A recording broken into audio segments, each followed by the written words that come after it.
লক্ষ্মীপুরে গ্যাস সংকটে বিপাকে গ্রাহকরা। এ বিষয়ে আরো জানাতে আমাদের সাথে যোগ দিচ্ছেন আরাফাত হোসেন শান্ত। শান্ত, আপনি তো এই মুহূর্তে লক্ষ্মীপুরে রয়েছেন, সেখানে গ্যাস সংকটের তীব্রতা কেমন জানাবেন এবং এতে দুর্ভোগ দুর্দশার চিত্র কি? সারা দেশের ন্যায় লক্ষ্মীপুরেও গ্যাস সংকট তীব্র আকার ধারণ করেছে।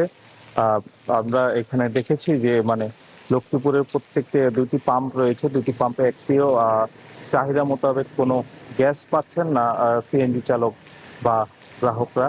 এতে তাদের মধ্যে ভোগান্তির সৃষ্টি হয়েছে। আমি এখন দাঁড়িয়ে আছি লক্ষ্মীপুর শহরের গ্রিন লিফ ফিলিং স্টেশনে। আমি যদি আপনাকে দেখাতে চাই, সকাল থেকেই এই পাম্প সম্পূর্ণ খালি অবস্থায় রয়েছে, কারণ গ্যাসের যে পর্যাপ্ত প্রেসার দরকার বা পর্যাপ্ত সরবরাহ দরকার, এই সরবরাহ নেই এই পাম্পে, যার কারণে তারা যে সিএনজি চালক বা গ্রাহকদের সেই গ্যাস সরবরাহ করতে পারছেন না।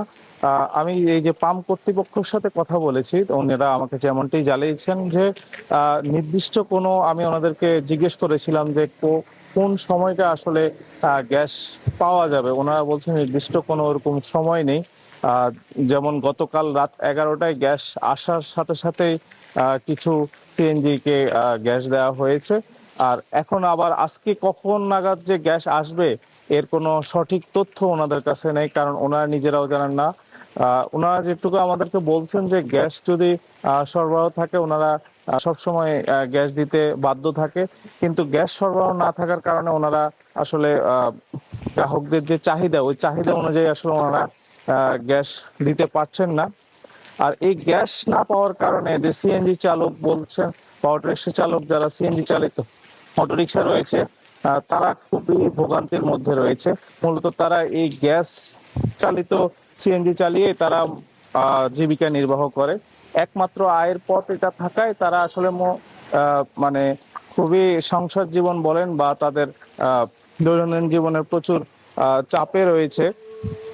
আমরা কয়েকজন সিএনজি চালকদের সাথে কথা বলছি, তারা বলল যে 12 ঘন্টা 14 ঘন্টা লাইনে দাঁড়িয়েও যখন গ্যাস না পাওয়া যায়, তাহলে তাদের যে আয়, যে রোজগার, ওইটা আসলে অনেকটা হুমকির মুখে পড়ে। এছাড়াও আমি আপনাকে যদি আরেকটা বিষয় জানিয়ে রাখতে চাই, লক্ষ্মীপুরে শুধু ফিলিং স্টেশনে না, বাসা আবাসিক এলাকাগুলোতেও গ্যাসের তীব্র সংকট রয়েছে। দিনের মধ্যে আপনার কয়েক ঘন্টাও গ্যাস পাওয়া যাচ্ছে না। আমি আমি এই বিষয়ে যখন বাখরাবাদের কর্মকর্তাদের সাথে কথা বলেছি, ওনারা আমাকে যেমনটি জানিয়েছেন যে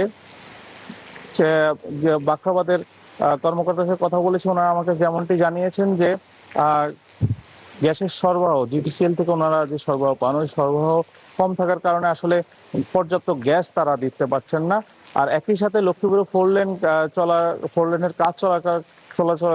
লেনের কাজ চলার কারণে বিভিন্ন জায়গায় এক্সিভেটরের আঘাতে অনেক গ্যাস লাইন লিকেজ হচ্ছে, যার কারণে তারা সাথে সাথে গ্যাস লাইন বন্ধ করে দিতে হচ্ছে।